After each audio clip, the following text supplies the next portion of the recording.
50, blah, blah, blah, 30 years of blah, blah, blah, and where has that led us?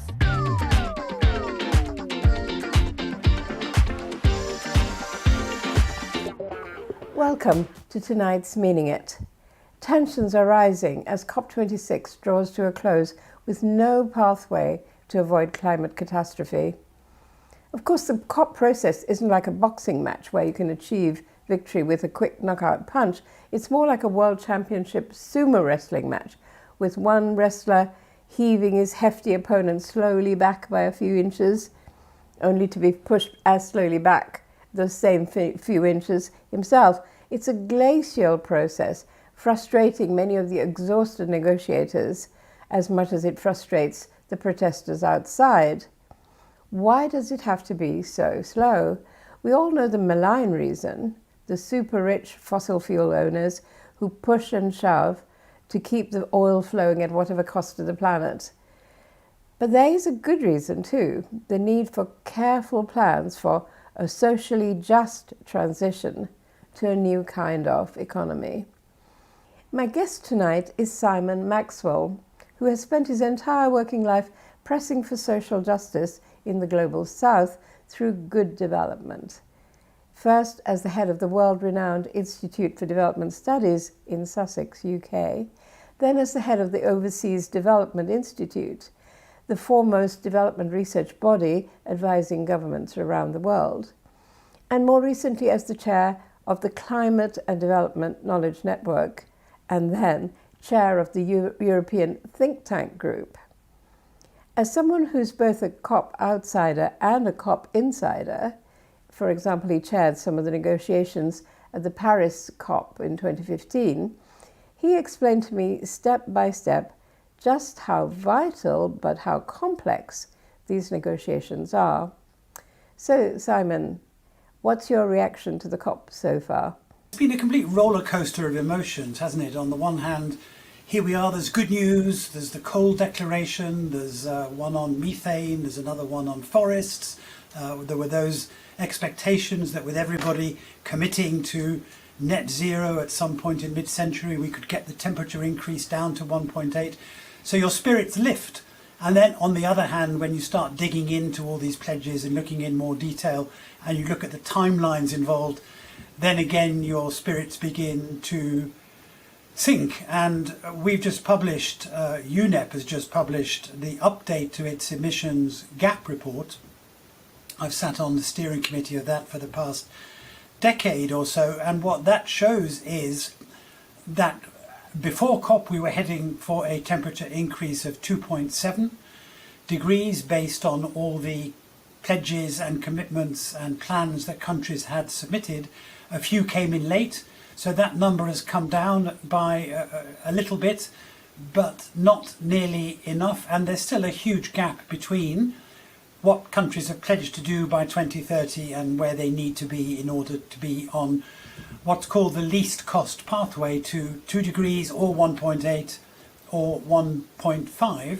And I think the document that's now circulating reflects that, doesn't it? But here's the thing, a couple of things to hang on to really. The first is the good news is lots of countries have made pledges for net zero by the middle of the century, 2070 in the case of India, 2060 China, I think 2050 many developed countries. And that is okay. If we manage that on a reasonable trajectory, then we will still get to our 1.5 target. And of course, in terms of the document, well, it's only Wednesday, and we know these things run not just to the last minute, but over the deadline into Saturday quite often, and sometimes even to Sunday.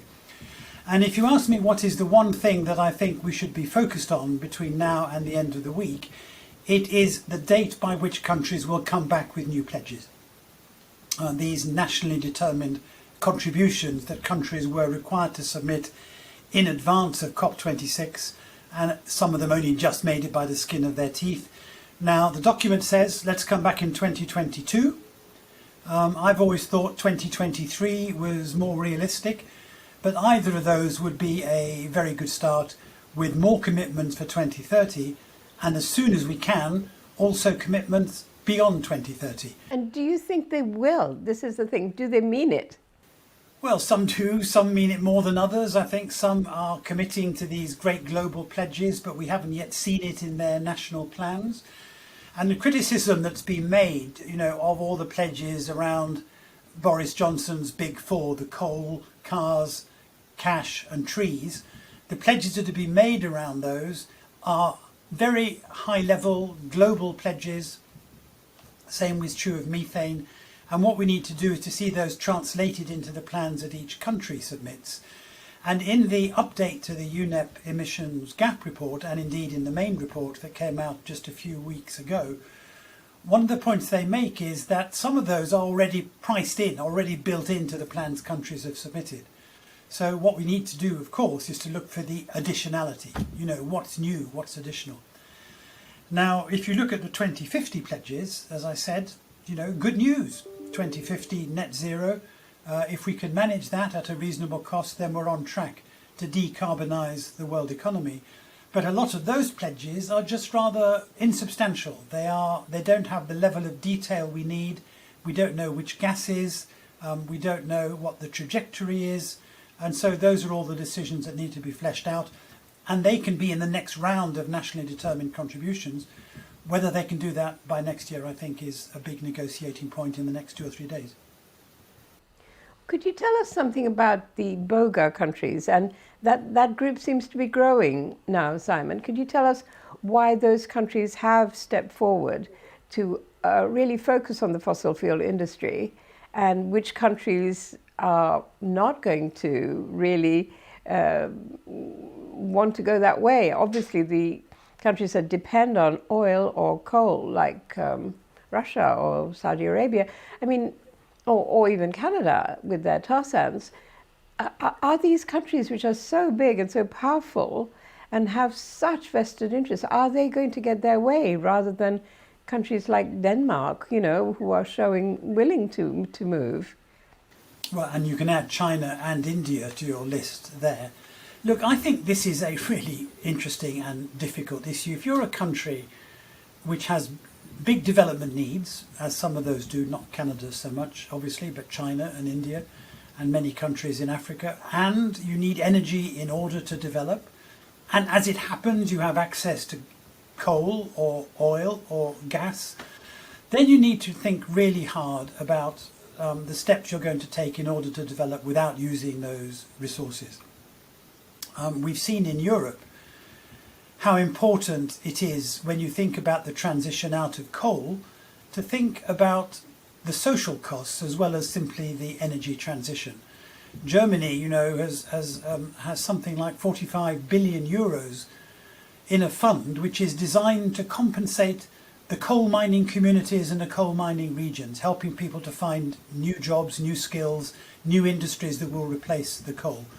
And we know in the UK how difficult it is if the coal mining industry stops to replace the jobs and the livelihoods for people. And we had a long-standing deep scarring caused by the closure of the coal mines when Mrs. Thatcher was Prime Minister. So I feel great sympathy for countries like India and China who are trying to make this transition. Now, the UNFCCC, interestingly enough, has a device which is highly relevant to this, which is that they ask for two kinds of commitments for countries: the unconditional nationally determined contributions and the conditional nationally determined contributions. And the point of having this second tier, these conditional NDCs, is for countries to be able to say, well, we can do this, but this is the kind of help we need. Now, I haven't studied every single nationally conditional NDC, but my sense is they're not very complete, and they're not necessarily as demanding of rich countries as they should be. And I'd like to see really good transition plans which include both the technical and the social costs, and that developed countries are then able to provide more support to those who are making the transition. Isn't it time for all fossil fuels to be kept in the ground and not extracted? Well, it's clear, isn't it, that we have to get fossil fuels out of the system as quickly as we can. That's coal and oil and gas and the side emissions like methane, which are so short-lived but so damaging in the short run. And we need to do it in a way which is socially just. Are we going to be able to live without any fossil fuels in the immediate future? I think that's probably a little bit problematic. What we should certainly do is take fossil fuels out of the energy system, and then we can reserve whatever fossil fuels we have left for things like material transformation, you know, and for chemicals and so on. So yes, rapid decarbonisation of the energy system. Yes, a rapid decline in fossil fuel use, but with a realistic understanding of what's needed in the medium term and of the social consequences of change. So if you were running Shell, say, or BP, what would you do? Well, I'd certainly be looking very hard at the future of my company. I'd be wanting to move into renewable energy as quickly as possible. I'd be looking to see whether any of my assets can be used to help build wind farms, for example, offshore turbines. I'd be looking at any potential for carbon capture and storage underground. And I'd be, as some of those companies do actually already, imposing an internal carbon price to make sure that every decision we took took fully into account the demands on the climate and the need to reduce emissions at the fastest possible rate. When you look at who's in the room at the COP, many countries have joined groups, and some of them more than one group. So you've got the African countries, the AOSIS countries, the island states. You've got the Climate Vulnerable Forum. And one of the groups that became very prominent in Paris was the High Ambition Coalition, in which the EU is involved, but also a number of developing countries. And what I really admire about that is it's a group which cuts across that boundary between the historic emitters and the most vulnerable countries, pressing together for high ambition.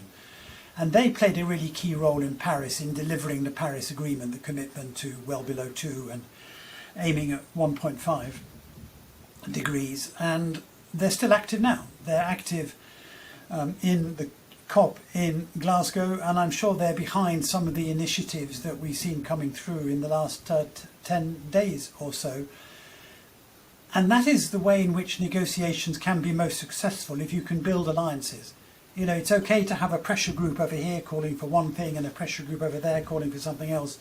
But if you can create an alliance of people who are at first sight rather dissimilar, rich countries and poor countries in this case, but all pressing for the same thing and supporting each other, well then I think you can begin to deliver real change internationally. What we don't want at the COP is some kind of standoff between the G77 on the one hand, you know, and the OECD on the other.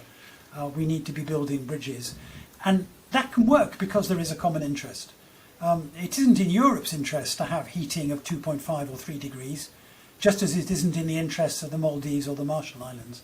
So that gives us a shared interest, a common platform on which to build an agreement. And then, of course, come all the discussions about how to deliver it and what it's going to cost.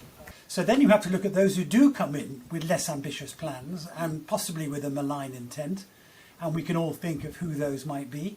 And we have to ask, how does a negotiation work? What levers can we bring to bear? What incentives can we provide? What persuasion can we suggest that would enable countries to come on board? You know, the whole point, the whole foundation of the UNFCCC has always been that it's voluntary. Copenhagen allegedly failed partly because some people wanted to have accountability built into the system in a way that made countries somehow or other liable for not meeting ambitious targets and allocate carbon emissions in the future as between countries. The whole Paris proposition was, that's not going to work, let's do it bottom up. So let's create a vision of positive futures. Let's emphasise the co-benefits, the clean air, the better health, the lower temperatures that make working more feasible, that are associated with climate action. Let's look at all the benefits of new technology and how that can make life better. And then the people who are laggers won't want to be left behind. You know, who wants to be living next door to a coal-fired power station breathing in the fumes if you could be living in a clean, low-energy environment? Well, this brings me to another key point. We keep hearing about finance for the developed world as if it was some kind of charitable handout, when really, shouldn't we see these partly as a deeply practical global step to enable countries to do what we all need them to do, not only those countries but the whole world, because otherwise we're sliding ever faster towards destruction. And secondly, you know, if the rich countries have benefited so hugely from extracting resources from the poor, all these poor countries all these years, for decades through colonization, for example, isn't it a matter of reparation for the damage we've done and benefited from, and therefore shouldn't be seen as some sort of optional charitable aid? I think you're completely right to say that rich countries have an interest in financing the transition in poor countries. I worry about the reparations argument because I think it would put up such a wall of hostility from rich countries that the whole process of financial transfers would become part of some kind of legal process. And I think we can achieve the same result, probably in less confrontational ways. But the big issue that the COP has grappled with, and that we've looked at in many other contexts, is the balance between national and international finance on the one hand, and public and private finance on the other. Of course, 100 billion has become a totemic number for mitigation and adaptation. It's linked to the loss and damage debate in the COP. But what we all know is that we need trillions, not billions. But what we also see, and this is partly, of course, the work of people like Mark Carney, but we also see it happening already, is that the private sector is beginning to provide much more money for climate change and for green activities than it used to. We had a series of discussions and debates between Bangladesh and the UK earlier this year, jointly moderated by me and by Salim Ul-Hook, who's of course a great expert on all this and a great proponent of loss and damage, and a good friend. And we had a number of finance people talking about how they were able to access mainstream finance in order to deliver climate actions on the ground, and that we should celebrate that. And it also means, therefore, that we can limit the range of what is done by public sector international finance. We should be focusing on helping infant industries, new solar or new electric battery industries in developing countries. We should be helping with global and regional and local public goods. You know, there's no point in using public money to finance something in a developing country that is going to be financed anyway by the private sector. We need to really use that limited amount of money we have really carefully in order to kickstart change and provide basic social safety nets and the basic public goods that countries need. Isn't there an argument, though, that if the private sector simply rolls in, that the resources of the South will once more be extracted to give private benefit that goes back to the North, rather than the private sector being very sensitive to the needs of the local people and having more local ownership? For example, if they develop solar power or wind power locally, in a way that gives more control to the communities themselves, who have had a history of being exploited in the past. Well, clearly there have to be guidelines, rules and standards for all investment. And a lot of the investment you're talking about will come from national governments, countries like Bangladesh investing hugely in local projects. And you may not need certainly international private sector finance to do the kinds of projects you're talking about. And that may be where we want to see the public finance used. But there are big projects that are, financeable, ready for finance in poor countries. And I want to say one thing about this, Anuradha, which is always a puzzle for me at COP, because the whole UNFCCC system is predicated on the idea that what really matters are the emissions by countries, what are called their territorial emissions. And it's always worried me a lot that what we don't focus on nearly enough is the consumption emissions and the footprints of countries. And if you look at all the rich countries, they import a lot of the goods they consume, and so the carbon cost goes on the developed ping country and not the developed country. And we need to sort that and focus a little bit more on our footprints, because something like, I think 40% of all the carbon emissions in the world are traded across international borders. And then there's a big risk for developing countries. And the risk is that rich countries will put up carbon border tariffs, carbon border impediments to trade, so that anybody exporting from a developing country into a developed country will have to pay a carbon tax.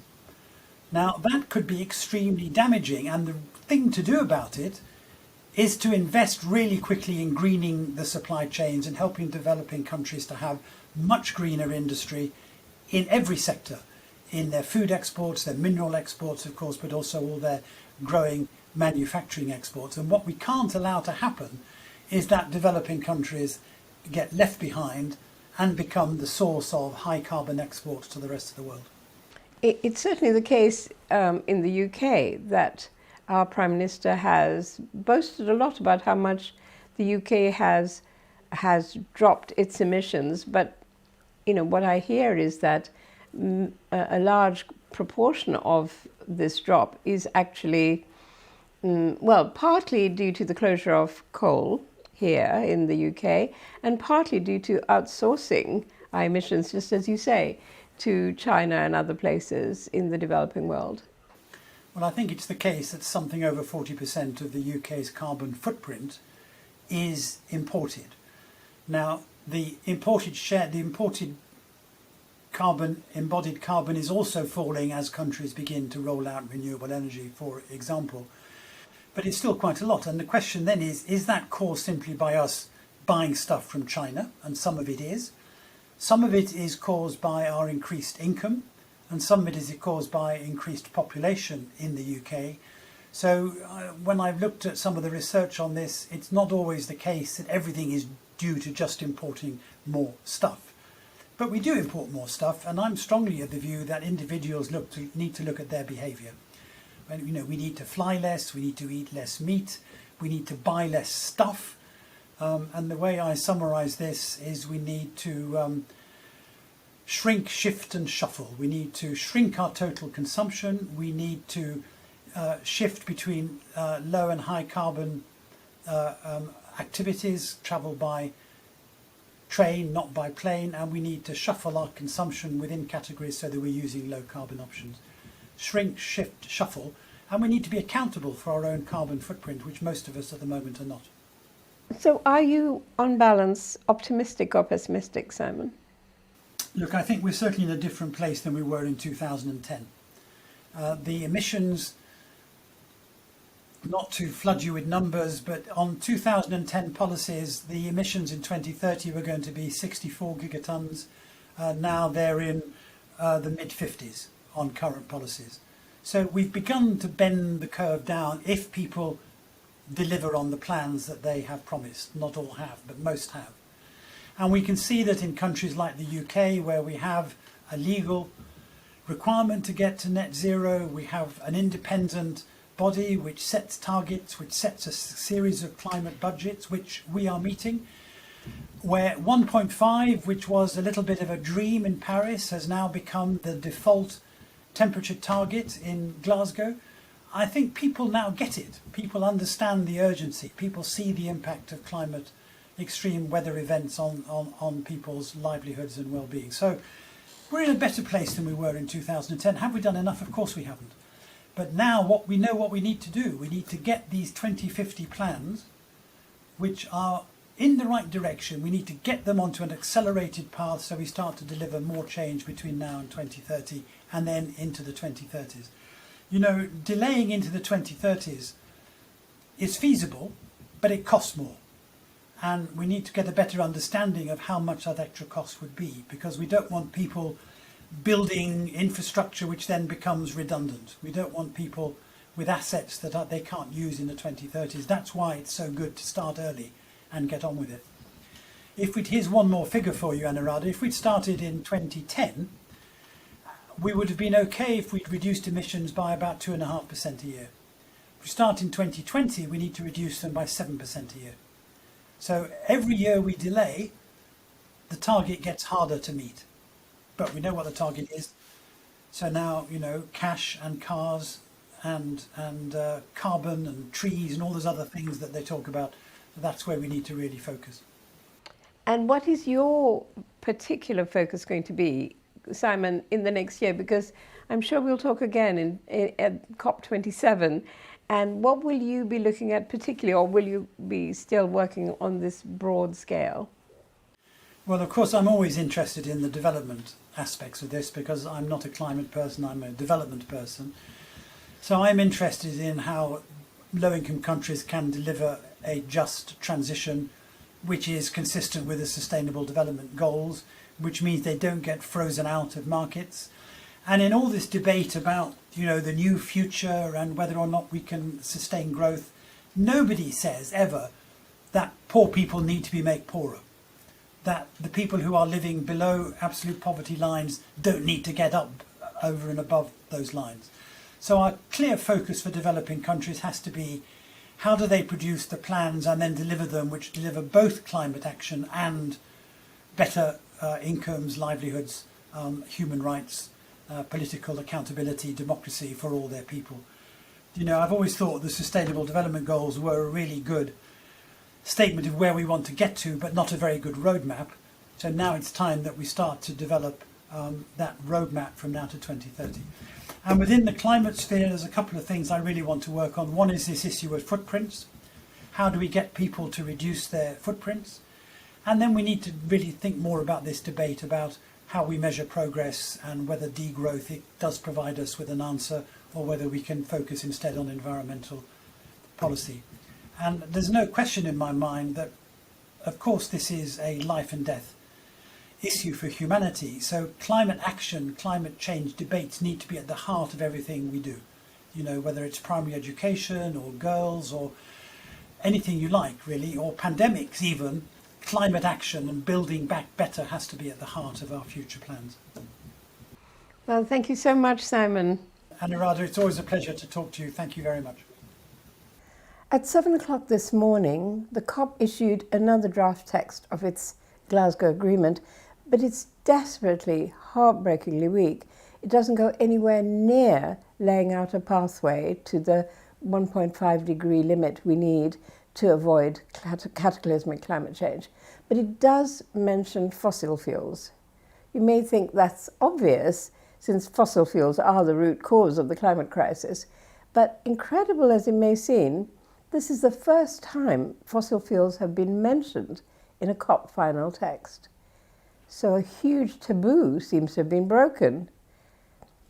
And this taboo shows the enormous, pathologically narcissistic power of the fossil fuel lobby, but it also shows a first tiny crack in that power, a crack in the dike. It's not much, but it's a crucial sign that the commitment of those who struggle against the fossil fuel lobby, both inside and outside the COP, is finally having an impact. But it's tiny, and after all these years, it's enough to make one despair. And I'll leave you now with the scene this afternoon of despairing campaigners walking out of the COP.